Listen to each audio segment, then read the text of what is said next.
Every morning before work for the last several months, Cody Brady's morning ritual has involved scooping up dead mice on his farm in Coonabarabran, Australia, as shown in graphic footage which will follow.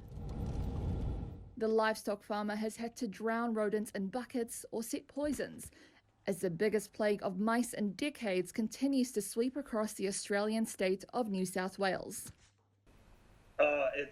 The smell is rotten. Like, you know, the live smell of a mice is, you know, terrible, but the dead smell's, you know, 10 times worse. And so I've been baiting, which, you know, I don't really like baiting because of the effects of the wildlife and that. Like, because I do live in a really nice area with lots of wildlife and that. But my morning ritual is, you know, to go out and I get a couple of hundred mice every night. I catch in buckets, the water bucket traps.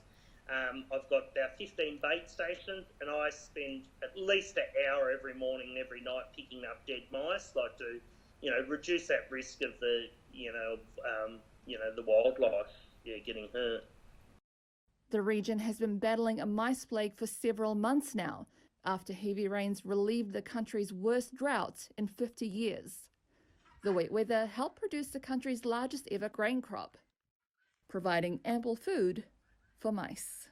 In May, New South Wales State offered farmers free bait to deal with the problem, but the size of the outbreak has led to calls on the government to allow the use of bromadiolone, a toxic poison currently banned in Australia. There are concerns, however, over unintended consequences for other wildlife.